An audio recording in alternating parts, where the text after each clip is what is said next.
On this episode of What's Going On with Shipping, we're going to look at the National Transportation Safety Board's report on the wreck of the motor vessel Golden Ray nearly 2 years ago in Brunswick, Georgia.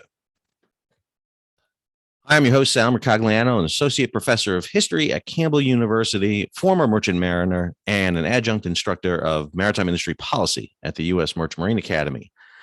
We're going to look at this story, and I have to tell you right from the very beginning, I'm going to get a little bit livid about this story because I've been waiting 2 years, almost 2 years to the day, by the way. This ship capsized, rolled over in St. Simon Sound, the Brunswick River, on September 8th, 2019. This is September 16th. This report came out a few days ago. So nearly 2 years we've been waiting for this 57-page report from the National Transportation Safety Board. And I have serious issues with this report. I'm not going to lie right off the bat. This is not going to be a glowing recommendation of the NTSB. Now, don't get me wrong. The NTSB has done fantastic things. I think they do aviation reports extremely well. But I think on the maritime side, there is something to be desired. And we're going to go into that and talk about that. But before we do it, we need to kind of set this up to give everybody the context of this event. So if you want all the details on motor vessel Golden Ray, then don't use my YouTube page. Go over to the Minorcan Mullet on YouTube. He has been documented. Captain Andy, we're glad to see Captain Andy back up and about again. He had a little bout there with issues, but he's back. He has been absolutely capturing this. And if you want the video, you want to see what's going on with it, he has got it. Over 9,000 subscribers. I'm jealous there, Captain Andy. But he is the man who has been on the scene capturing what's been going on with the salvage operation and a lot of the events that have been going on. If you want the history of it, I recommend a couple of places. gCaptain has gotten a great Golden Ray archive. Mike Schuller has been writing about this. Matter of fact, he's been talking about the fact how much he's been stuck writing about this for 2 years. The amount of stories that have been out here about it has been just prolific. The stories, everything you can imagine on here has happened with this wreck, and we're going to go into it a bit and talk about it. So, what has happened here? So, number one, the final cuts have been done on the Golden Ray. The Ray, which capsized leaving port, has been undergoing an extensive salvage, and the salvage involves basically slicing this vessel up into 8 pieces and then individually removing the pieces. That's the VB-1000. That's the crane that's basically used to saw through the vessel, literally saw through the vessel. There's been issues with the salvage, from pollution to oil in the water, to fires on board, to you name it. I mean, everything in the world has happened in this salvage, and the salvage is still ongoing. The report that came out, and I got 2 stories here that you can read that kind of synopsize the report. One here by Mike Schuller talks about the fact that basically the NTSB has blamed this on the chief mate of the vessel, and I'll explain that in a second. They basically blamed it on the chief mate and as the cause for this. There's also another great story. In addition to Mike's, I will go over here to FreightWaves. And this story, I think an excellent story, some great analysis here done by Kim Link Wills. Just a great story. She really gets in depth here a little bit. I really found this an enjoyable analysis. I think if you want a quick and dirty analysis, this is a really good one. And we're going to break it down here in a little more detail, so don't worry about that. But if you want, I'll have both these stories linked into the show notes. So let's go into this report for a second, because I want to talk about this, because the report is, like I said, we've been waiting for this report for quite a while. And we'll go right into the executive summary. So all these reports always have a kind of an executive summary on them to kind of synopsize what's going on here. And so it's important to set the context. I mean, exactly what is happening that day. So this event took place, obviously, on September 8th, 2019. So pre-COVID, those days of pre-COVID. Remember those days? She had loaded and unloaded vehicles. Now, she's a car carrier. So imagine basically a floating car deck or parking deck. That's exactly what this vessel is. Just a big, huge rectangular box with decks, and just car decks with ramps. And at the very top deck is your bridge and your crew cabins, and down aft is your engine compartment. And basically, it's a big, huge floating box with a big ramp on the stern that comes down. So she's 656 long. She's flagged in the Republic of Marshall Islands. So she's an open registry, flag of convenience. She left from the port of Brunswick, the Colonel's Island terminal. Brunswick, Georgia is one of the big car terminal ports in the United States. The ship had been at Freeport, Texas, had gone into Jacksonville, Florida, and was heading up to the port of Baltimore, where she was en route to next. Crew on board were Korean. There was a Korean company that oversaw this, Korean operating company, and they had taken on board a Brunswick River pilot, the same pilot, by the way, who had brought the ship in, and this pilot is going to take this ship out.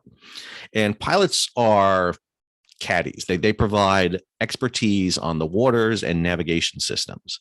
So they provide everything you need to know about the local waterways. They're kind of your go-to experts.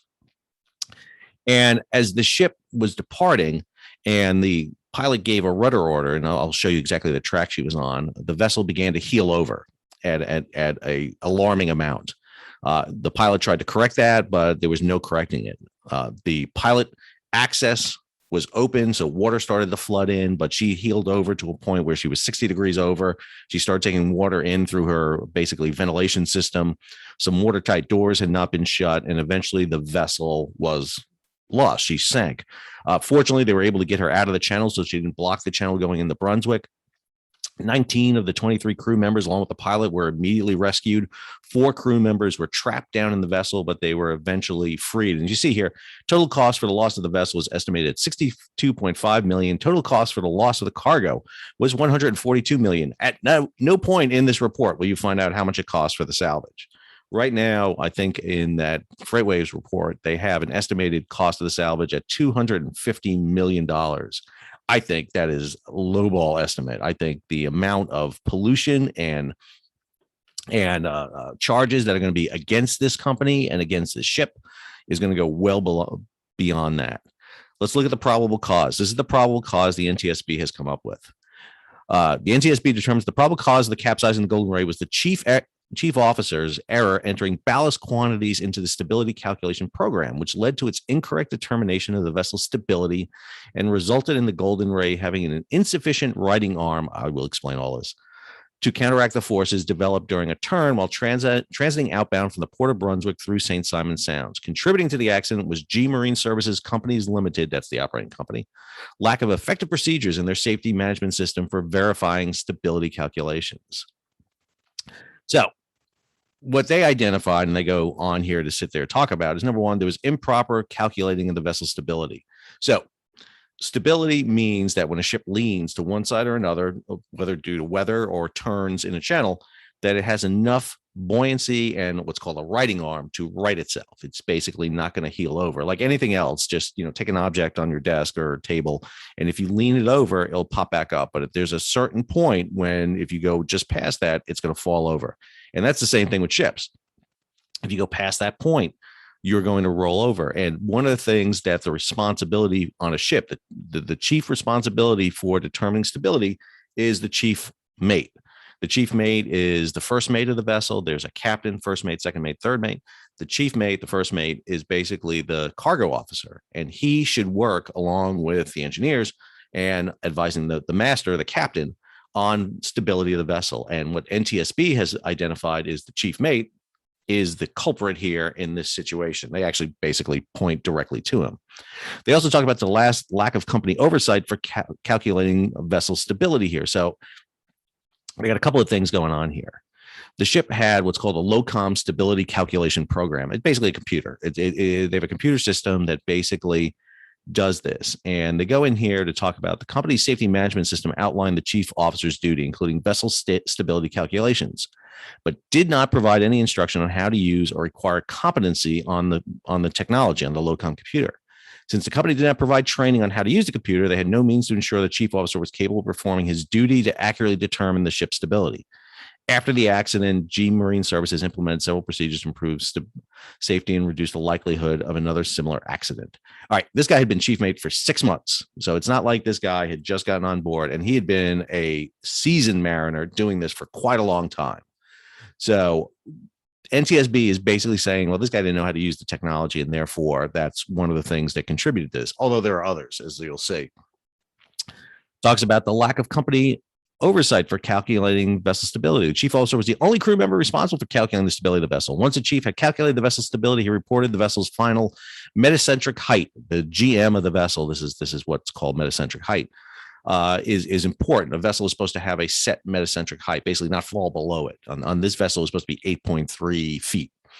If it was below 8.3 feet, then your vessel is basically tender. It's not going to come back from rocking as much. And what basically happened is, according to the NTSB, as we'll get into, the chief mate did not input proper calculations into it. He basically came back with a figure that was actually below 8.3 feet. He had 8 feet, but it was actually much lower than that. And the vessel sailed with that low metacentric height. And so when the pilot of the vessel initiated a turn at a higher rate of speed than they had done before, and the vessel began to heel, it did not recover from it.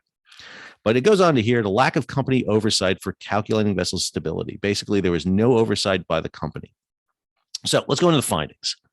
Let's go what the NTSB did. So one of the first things NTSB did says what it was not. These were not factors. So the following safety issues were none of the following safety issues were identified. So weather, not a factor. Beautiful day.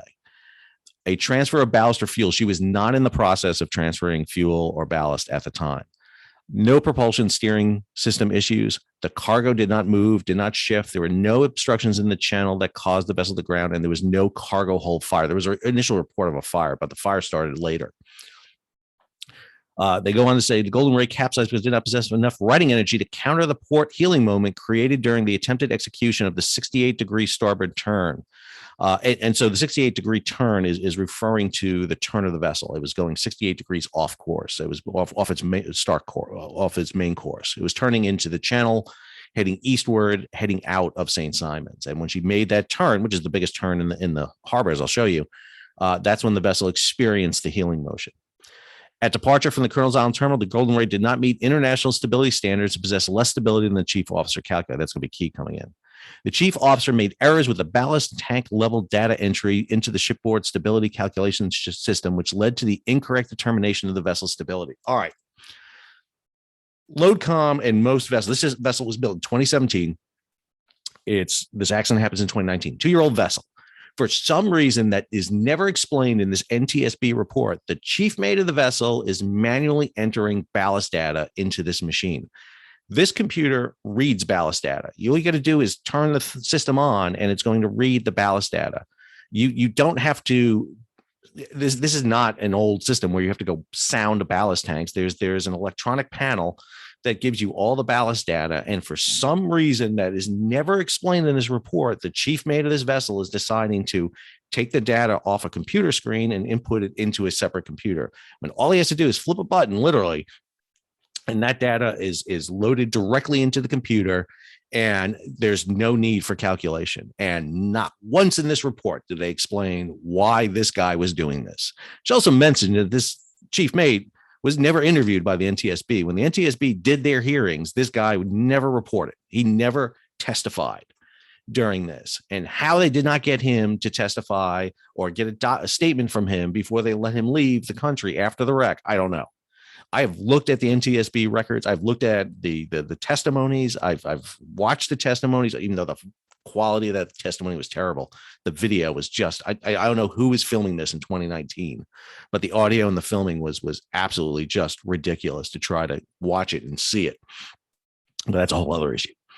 The operator did not have a method in place to ensure the chief officer was proficient in using the shipboard stability calculation program to perform the duty of calculating the ship's stability. Well, again, that's the company right there. But there's also no question about whether or not this chief mate has used the system effectively in the past. Yes, there's a question about the previous ports, but I'm going to go back to why I think that was an issue. But there's also no reason that we don't think that this chief mate knew exactly how to use this system. The operator's lack of oversight and procedures for auditing, verifying the accuracy of the vessel's data stability calculations before departure contributed to Golden Ray not meeting international stability standards. All right.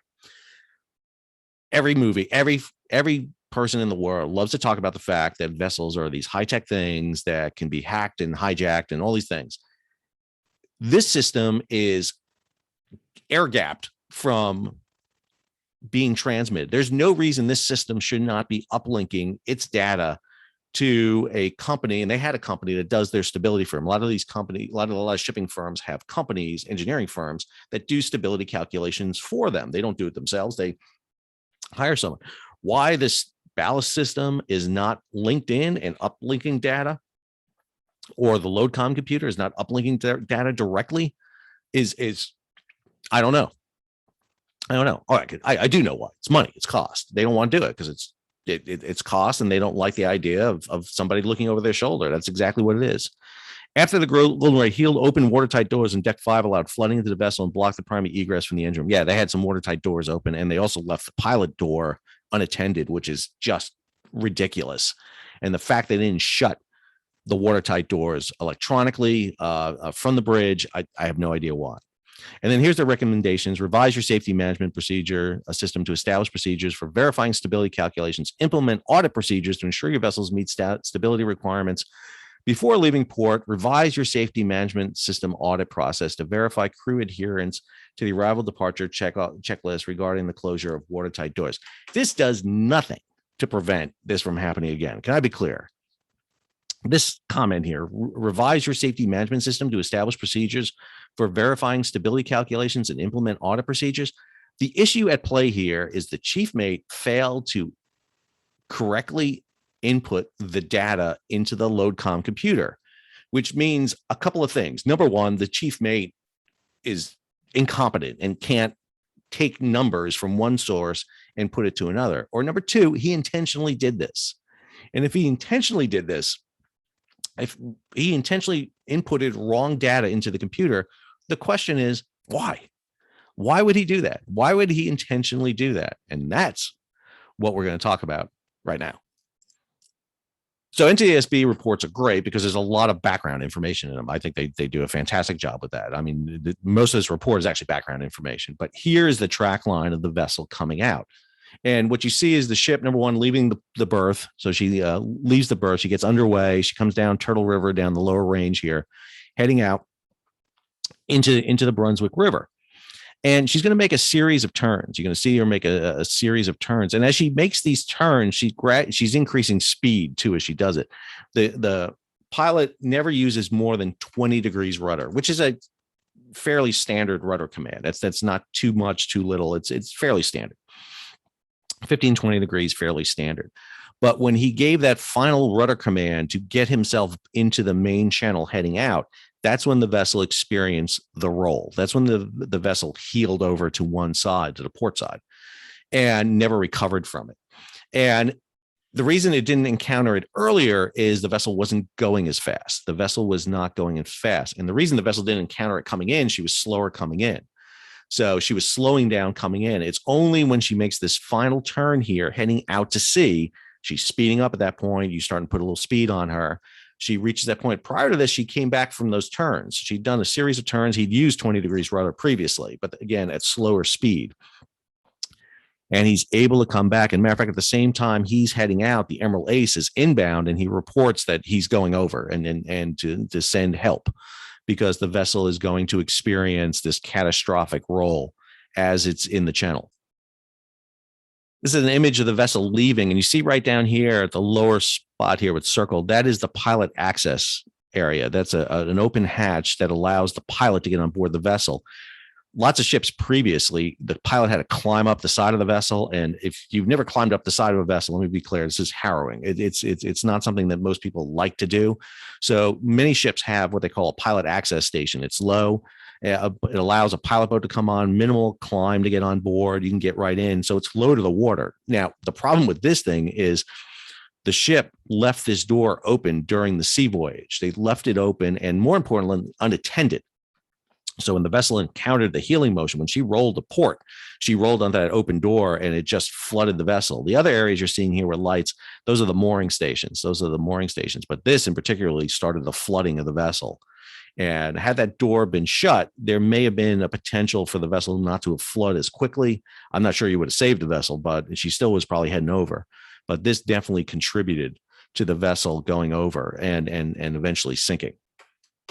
There's a great section on here on the saving of the crew and everything. I'm not gonna go into it because, but again, I think it's absolutely the Coast Guard once again demonstrating their just awesomeness at being able to do things. But I want to come to this: the stability computer. After the accident, the Golden Ray stability calculation computer, the LOCOM, was removed. However, the unit sustained extensive saltwater damage, and investigators therefore could not retrieve the vessel loading condition data entered by the chief officer.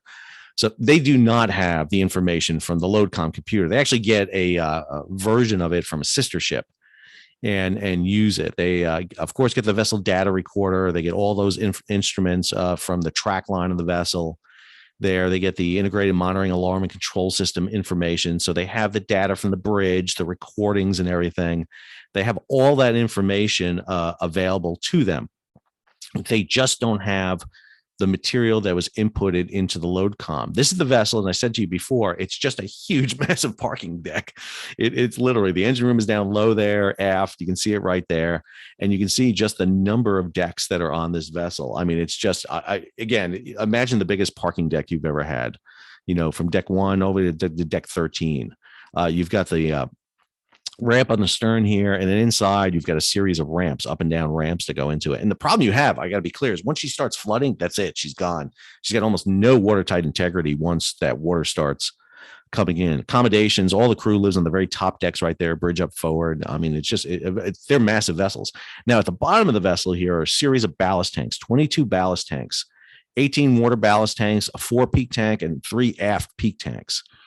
And the vessel has a ballasting system. And one of the things that the vessel is designed to do is a couple of things. Number one, when you're loading cargo and you're rolling cargo on and off, the ship's going to start listing. It's going to start taking lists. Now, in the old days, you manually had to ballast that system. You don't have to do that anymore.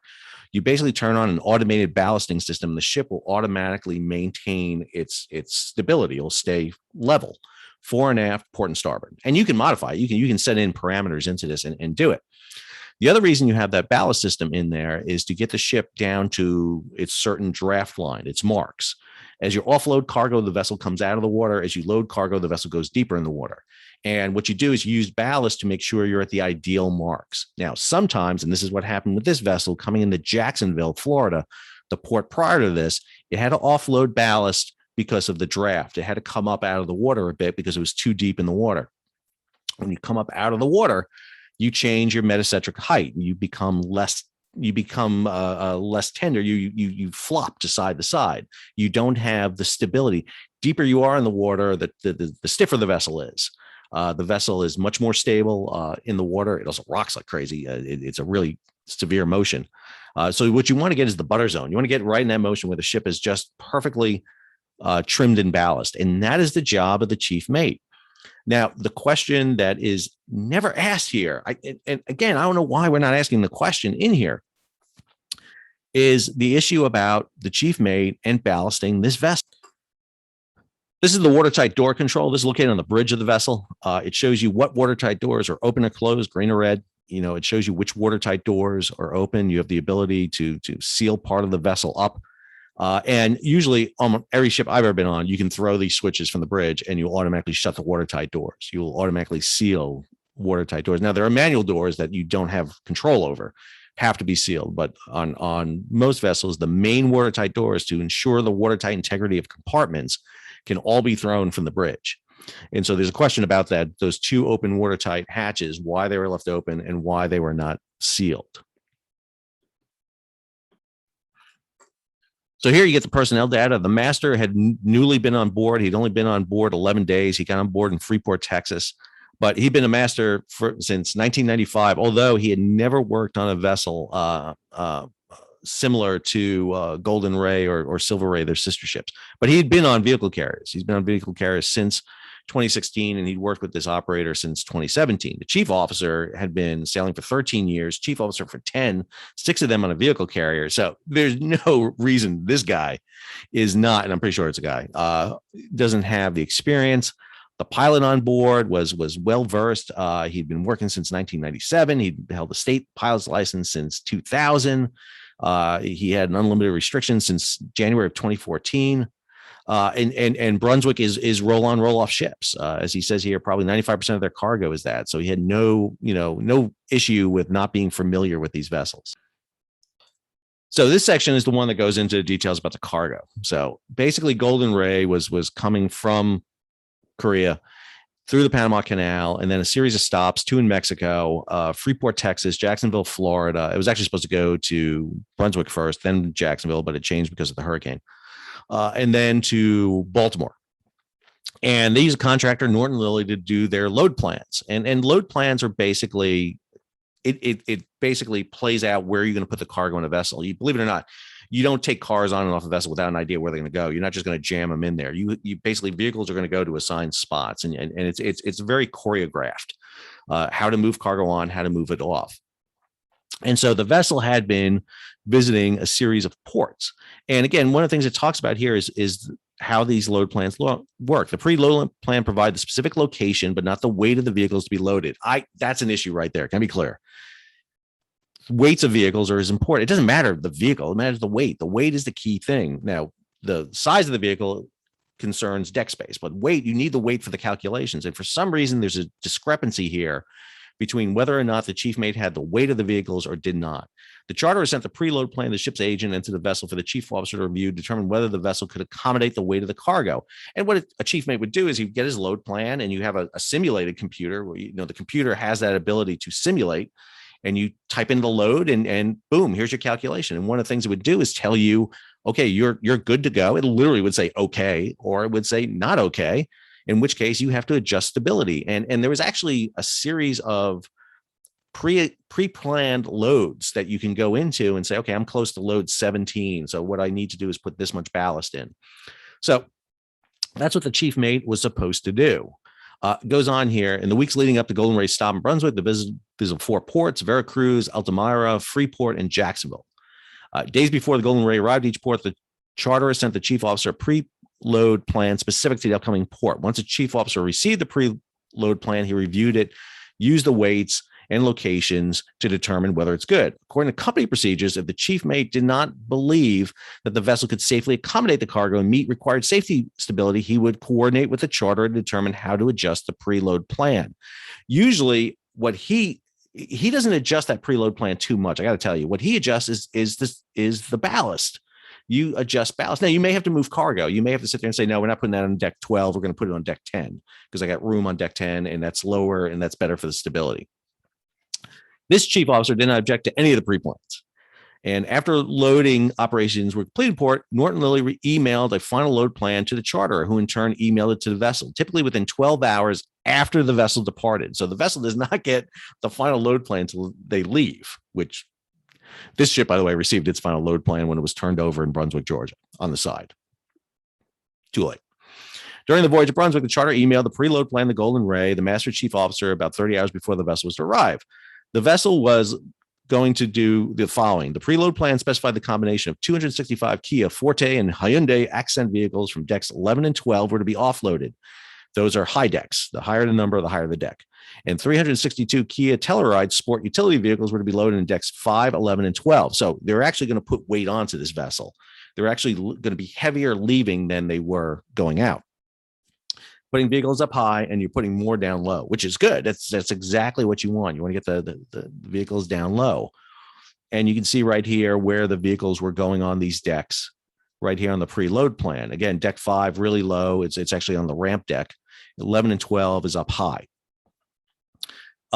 Chief officer stated the pre-plan he had received only contained the number and types of vehicles, but did not contain the weight of the types of these vehicles. Now, let me be clear. You're using these vehicles. These are not new vehicles. I mean, these are the same vehicles he loads all the time. I mean, how he does not have the weight for the vehicles, I don't know. You can also go to the frigging door of a vehicle, open it up, and see what the weight of the vehicle is. And he's carrying these things on board. So, I mean, based on his experience, he estimated, again, I don't buy that for a second. I'm sorry, I don't. The chief officer used a low-com stability calculation program to determine the effect the cargo change would have on the vessel's stability. That's exactly what you're supposed to do. According to the post-accident interview before arriving in the port of Brunswick on September 7th, the chief officer briefed all officers and deck crew about the planned operation. And this is lashing on lash. You start throwing lashings off, get the vehicles ready to go. Stevedores come on board. They drive the vehicles off. They drive the vehicles back on. You get the ventilation fans going. Basic operation. Before beginning loading operations, all vehicles were examined by stevedores for faults, including open doors, windows. Ensure each vehicle's fuel tank was no more than 25% fuel. You don't load fully fueled vehicles on a ship because they just then burn. And it goes on here. I want to get down to this point. So once Norton Lilly completed the final load plan, they would send the plan to the vessel. The final load plan for Golden Ray's cargo operation at Brunswick was emailed at 02:59 on the day of the accident. It's 2 hours after the vessel capsized. Investigators' post-accident review of the final load plan showed that the total weight of the offload vehicles was 319 metric tons. The total weight of the loaded vehicles was 692 metric tons. So she actually loaded more weight onto this ship. By the time the operation was complete, there were 4,161 vehicles on board. The total weight was 8,780 metric tons. She's fairly loaded, this vessel, an increase of 94 vehicles and about 373 tons. Following cargo operations before the vessel's departure from the port, the chief officer is responsible for calculating the vessel's stability. The Golden Ray had aboard a trim stability book. All vessels have a trim stability book. It gives you basically how your ship should react with certain loads on board. And it goes on here. The chief officer stated during a post-accident interview, so he was interviewed by the NTSB, that he calculated the stability and printed it out using the load com. Before calculating the vessel's stability after loading operation completed, the chief officer consulted the vessel's IMAX and had the quartermaster sound the tanks to confirm the IMAX tank level indicators were measuring correctly. Now, I'm going to question that right now. I would want to hear that from him. I want to hear that from the quartermaster, that they actually sounded and not just use the electronics. He stated during the post-accident interview that the soundings were close to what the tank levels indicated. So the machine was matching. And just so you know, I'll show you what that looks like in a minute. Chief officer said the overstored tank level sounding is personally observed and recorded the draft markings in order to enter them into the LoadCom computer. As stated earlier, chief officer also consulted the preload plan to estimate the weight of the cargo. The chief officer entered the data for the ballast, fuel, and fresh water, as well as cargo weight. Again, why did he not use the automated system, which would have been the exact numbers? He does not need to individually add this in here. Although the LoadCom computer was capable of automatically receiving IMAX data, according to the chief officer, he manually entered the data from the IMAX into the LoadCom. Why? Why do that? Why make more work for yourself? Seriously, why? Had there been a problem with the system in the past? Had it inputted incorrect data? That's the only thing I could think of is why you wouldn't do that. Or is there another reason? The IMAX also had a GM measurement feature that, if used, automatically transferred ballast to heel the vessel up to 1 degree on either side and measure the quantity of the ballast. So this machine did everything for you. It would actually, if you set the GM into this vessel, it would load the ballast for you. It's great, man. This thing does everything. The post-accident review of the IMAX data revealed the GM measurement program was not used during the vessel departure. No kidding. The LoadCom computer did not calculate the vessel's vertical center of gravity. That is the distance from the bottom of the hull to the center of gravity. All right. What this means is the following. Go down here. He reported, the chief officer, that the GM, which had been calculated to be 8.3 feet and 9.4 meters forward, 9.3 meters midships, and 9.5 meters aft. The master, who's required by the operator's SMS, this is the ship safety system, to be satisfied that the ship had sufficient stability at all times, did not review the chief officer's calculations. Chief officer captain was like, "It's good, chief mate. Thanks, mate. Appreciate it. You're good." Typically, the master would generate a departure report, which included the vessel's calculate GM draft and send it to the operator's fleet management system for the records. They did not do that. And that's one of the issues that are here. There was. So based on the stability that this vessel had leaving, they did a test on this. And what they did is they put this vessel in a simulator to an 8-degree heel. Basically, they tipped the vessel 8 degrees over, which is what you would feel in a fairly good speed turn, which is what this vessel encountered. And what this vessel did, it began to heel over, and it heeled past 50 degrees in about 50 seconds. Understand, 50 degrees means it's easier to stand on the wall than on the floor, or on the bulkhead rather than the deck, if we want to get a little maritime on you. And that's what the thing is that caused this vessel to lose it and heel over, because it did not have sufficient stability. This graph shows where Golden Ray needs to be. It needs to be on these marks somewhere with these writing angles. It needs to be in here, and it was way outside that. It was well beyond where it should be in terms of its stability. It was destined to heel over if it was giving enough push. And again, all vessels are going to heel over. All vessels will capsize. You just have to get to that angle. The problem with this angle was it was too little, and the vessel was apt to get to that angle faster than normal. What you wanted was a vessel that was going to heel over at a greater angle than this. 8 degrees is not a lot of safety at all. So in history, it's called the aha moment. It's called the aha moment when you discover something that answers a question that you've been looking for the entire time. And right here on, let's see what page this is. Let's see where we're at here. So you can know where this is on this report. So you can go to it yourself right here. Page 25 right here is, for me, was the aha moment right here. The MSC report also stated that if Golden Ray had maintained the additional 1,492 tons of ballast, 1,500 tons was loaded after departure from Freeport and then discharged before the vessel arrived in Jacksonville in order to meet the port's draft requirements, the vessel would have been in compliance with the 2008 IS code during both previous voyages and the accident voyage. The MSC also noted that with the additional ballast, the vessel's theoretical initial GM for these voyages would have been 7.4 feet for the accident voyage, 7.9 feet for the voyage from Freeport, 8.1 from the voyage from Jacksonville.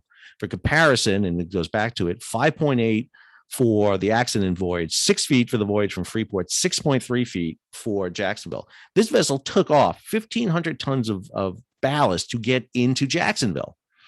It's because the vessel had to come up a bit. It was deep in the water. It had to come up a bit to get into Jacksonville. So it took off the 1,500 tons. It never put it back on. And the question is, why? Why did it not load 1,500 tons of ballast back on board the ship? And as far as I can see in the report, it's never it's never really determined. It's never determined why that happens. And it goes to a larger issue with the vessel that, again, is never mentioned this. The last half of this report is the analysis by the NTSB, and they kind of take you step by step through it. They talk about the turns and the vessel going through the turns. They talked about the vessel approaching the point where it's going to make that 68-degree turn, and then it heels over. And they go through all the elements that lead you into this. And here they go into the vessel stability and loading condition. And again, they're talking about the fact that the vessel did not have the proper GM, which is again, the writing arm. It keeps talking about the fact at the time of the healing was between 2.6, 5.9 feet, well below the GM of 8 feet, reportedly calculating the LOADCOM computer. And again, I go back to this issue. Why does that LOADCOM computer say they're at 8 feet? The only reason it says they're at 8 feet is because the chief mate improperly inputted the data, which raised the question again, is the chief mate incompetent? He can't read measurements because, again, he had the quartermaster sound the tanks. So he knows the vessel, the tank are accurate. So he's got the accurate numbers. Why is he doing it? I think he's intentionally doing it. I think he's intentionally doing it for a couple of reasons, because the LOADCOM computer does record this stuff. It maintains a record. And he wanted to show that he was at 8 feet leaving the port because he did not want to load ballast in port. And why did he not want to load ballast? It comes to something that is never mentioned in this report. So this is a look at the Golden Ray's water ballast tank system. And this is a kind of a standard engineering schematic you would see for a ballast system. Let me zoom in here a little bit for you on that, give you a little bit more on it. And a fairly standard thing. So here are all your ballast system tanks, peak tanks, everything you got here. You can see how much water's in them, valves and everything like that. And it goes through pumps. You have a series of pumps right there. You've got a stripping inductor. It can be pumped overboard, but you can also take water in. And that's what this ballast stripping inductor does. And you can also flood it overboard. You can take a sample from it. The high seas chest, this is where you take the water in. The water actually comes in from the two different chests. One's high, one's low. Literally, one's lower in the water, one's higher in the water. So you can determine where that water comes in. You can take that water in. It heads into the ballast pumps. This one heads in. They all head into the ballast pumps, and they go through this, which is never mentioned, the ballast water treatment plant. So You don't take water from the ocean and directly dump in your ballast tanks because number one, you're going to take all the crud that's in the water and do it. If you're out in the ocean, you're going to get, marine life. You can get everything in there. You prefer to take ballast water in the deep ocean. You want blue water in there because there's less material in there. And what that means is when you take that water in, when it goes through your ballast water treatment plant, it doesn't clog up the ballast water treatment plant. It doesn't, there's less for that treatment plant to treat. Cleaner water is better water. In St. Simons, in Brunswick, Georgia, you're in brown water. I mean, you're in muck, you're in mud, muck, you name it. It's not good water. If you ballast pierside in Brunswick, you're putting a lot of stuff through your ballast water treatment plant. And understand, you can't pump this stuff off anymore. You have to pump it off into barges to be treated. No longer the days exist where you can just go offshore and dump everything out. This water has to be pumped off, it has to be treated, and it costs money. And the reason I think the chief mate did not use this data, but manually inputted his own data is because he's trying to save money for the company. He's under, I don't know this. Again, I am not the NTSB. This is my supposition right here, but I'm pretty sure this is exactly what happened. They don't want to put ballast in here, but he can't leave the port with a GM of 5-6 feet. He's like, I'll be fine. We came in, we've come out. It's not been a problem. This will never happen. It'll never happen to me.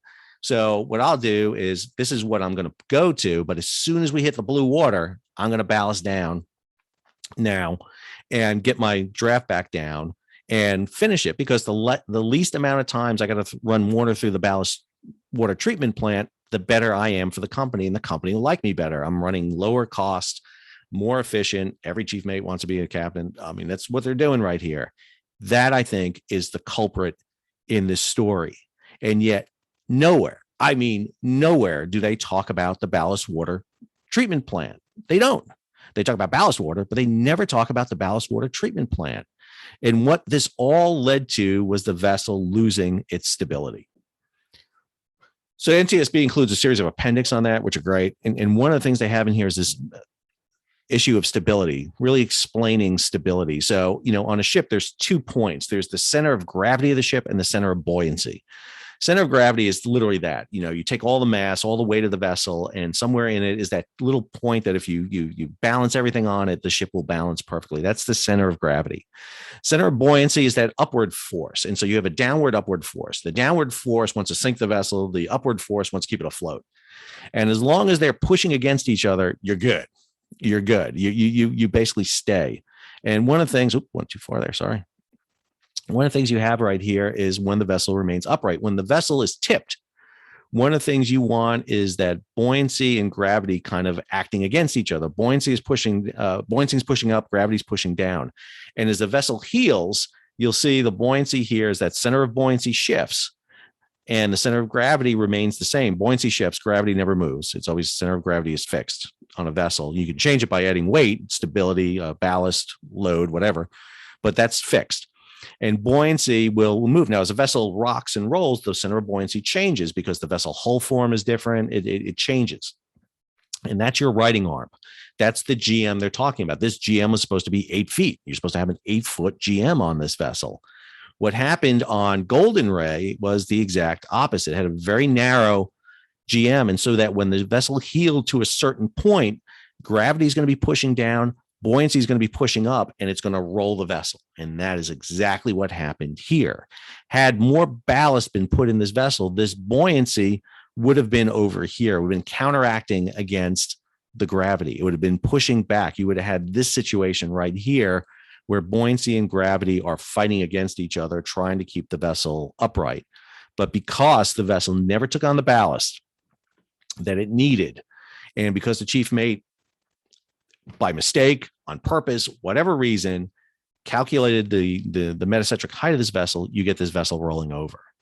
And again, let me be clear. I am not bashing the NTSB by any means. They do a job that is fantastic. My problem, I think the NTSB has, is they're great engineers. They're great on the mechanics. They're great on all this, but I don't think they fully understand the operation of the vessel and the mariners and their role here. And again, my question again is going back to the entire, let's go back over here to what they put out here on this thing here. Let's go to the very end here, or let's go up here. It's right here.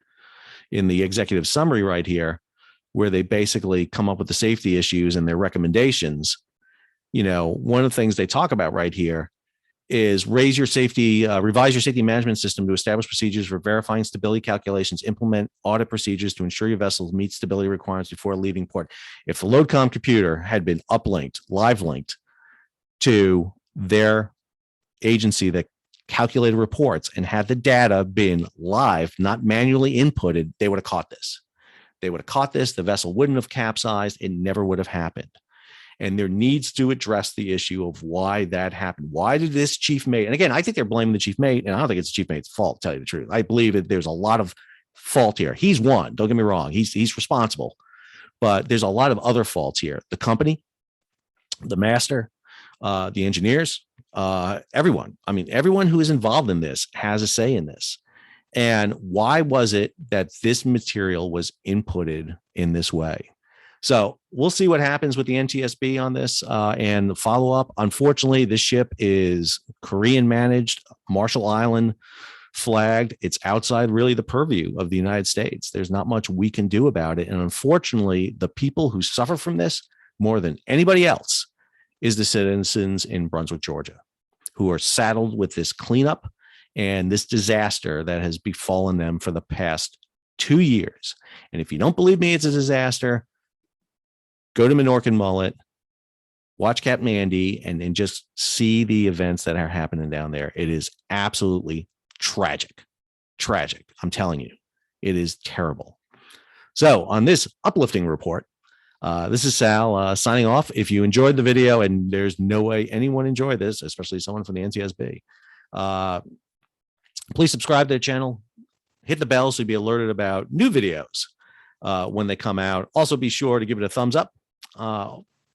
Comment on it. I'm sure I'll generate a ton of comments on this one, and I'm more than welcome to field them. Am I right? I don't know. Again, I'm not the NTSB. I did not interview everybody. I've only seen the reports. I've watched them, read them. I have not done it. I could be 100% wrong, but I think the question has to be asked about that issue about inputting that data, why that data was inputted like that. Anyway, till our next video, this is Sal, signing off.